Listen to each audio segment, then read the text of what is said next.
Ինչ ասեմ պարոն Ծառուկյանին էլ մենք Առողջություն եւ ամուր կամք են մաղթում ԲՀԿ առաջնորդ Գագիկ Ծառուկյանին իրեն պատկանող ձեռնարկությունների աշխատակիցները։ Անցել է պետական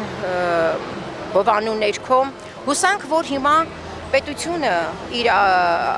հայրենակիցների մասին հոգ կտանի։ Կառավարության շենքի մոտ բողոքի ակցիայի եկած մարդիկ հույս ունեն։ Պետությունը շահագրգռված կլինի բացել գործարանները։ Սակայն նրանց բողոքին զուգահեռ Աժամբյոնից ելույթ ունեցող Հայաստան դաշինքի падգամավոր Ագնես Ախամոյանն այլ կարծիք ունի։ Այդ մարդը Արարատ անունով ինչ ունի, հիմա վերցնում են, ֆիքսել եք դա։ Ես վստահ եմ անգամ, որ ունեցվածքը չի հարցը, այդ ցուցանակներն է հարցը։ Արարատ կոնյակի գինու օղու կոմբինատի ցուցանակը հանելն է երևի հարցը։ Արարատ ցեմենտ գործարանի ցուցանակը հանելն է խնդիրը, դարպասներն էլ չի ոնց որ վստահեցնում է։ Կառավարության շենքի մոտ հասած մուլտիգրուպ ընկերությունների ներկայացուցիչները կառավարության շենքում հանդիպումից հետո արձանագրեցին, բողոքը լսել են, բայց հարցերին չեն պատասխանել։ Այստեղից ոչ մի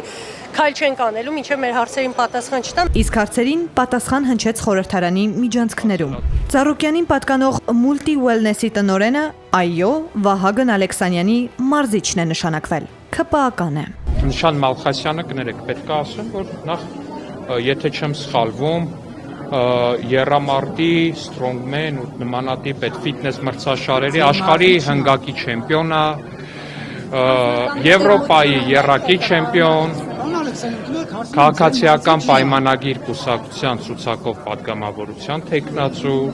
քաղաքացիական պայմանագիր կուսակցության անդամ, կենտրոն տարածքային կառույցի անդամ։ Հարցերին հստակ պատասխաններ չկան։ Երբ են բացվելու հիմնարկությունները, ով է աշխատավարձ տալու, իսկ առհասարակ ուր է ժողովրդավարության բաստիոնի մարդու իրավունքների պաշտպանը։